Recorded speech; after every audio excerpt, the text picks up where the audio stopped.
7 sebab mengapa musibah datang bertubi-tubi. Yang pertama, karena banyaknya maksiat. Surah Yasin ayat 19 yang kita baca setiap hari.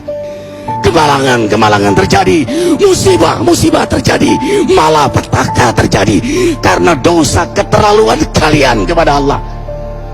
Yang kedua, karena banyaknya orang berbuat zalim.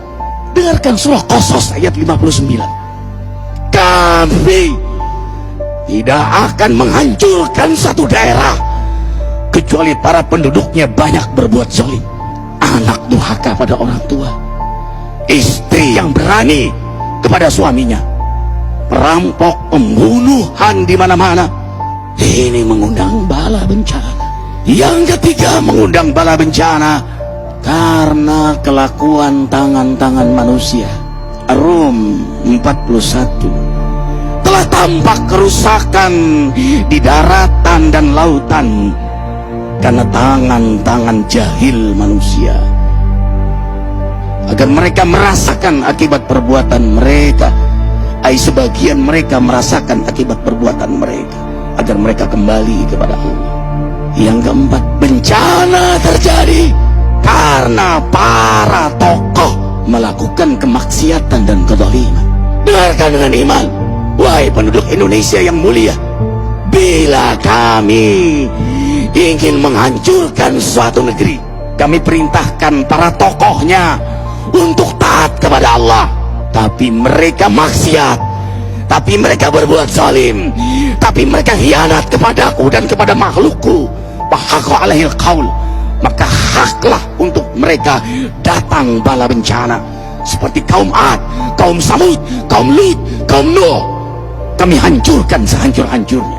Siapa tokoh itu? Para pemimpin kita yang sumpah Al-Quran di kepalanya, demi Allah tidak korupsi. Lalu korupsi. Siapa lagi? Hartawan, orang-orang kaya yang dengan harta berpoya-poya, sombong, maksiat dengan kekayaannya di tengah orang yang banyak menderita. Siapa lagi? Ulama yang menjual ayat-ayat Allah dengan murah. Subhanallah. Yang kelima, mengapa bala bencana terjadi? Karena orang-orang soleh, orang-orang baik diam melihat kemaksiatan dan kemungkaran. Surah Al-Anfal ayat 25. Takutlah kalian dengan musibah yang tidak hanya menimpa orang yang maksiat, orang yang berbuat zalim, tapi juga kalian orang-orang soleh. Maka masa bodoh dengan kemaksiatan bukanlah sikap seorang mukmin. Amar ma'ruf nahi mungkar adalah amal cerdas. Yang keenam, justru karena rahmat Allah, karena peringatan yang Allah hadirkan agar hadir mahkamah kesadaran kita. Ikhwah, dengarkan dengan iman surah Al-Baqarah ayat 155, 156, 157. Kami pasti uji kalian dengan sesuatu yang buat kalian takut lapar, takut miskin, takut kematian.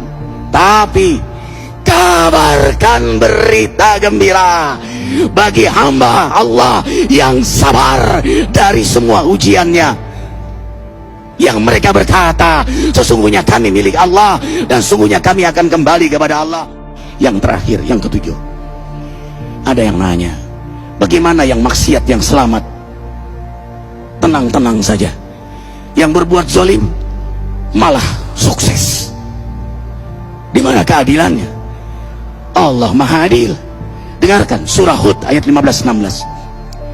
Barang siapa mencari kesenangan dunia, lalu dia menghalalkan semua cara, apa kata Allah? Kami beri, tapi di akhirat tidak mendapatkan secuil pun kenikmatan, malah nikmat di dunianya menjadi bahan bakar azab untuk dirinya.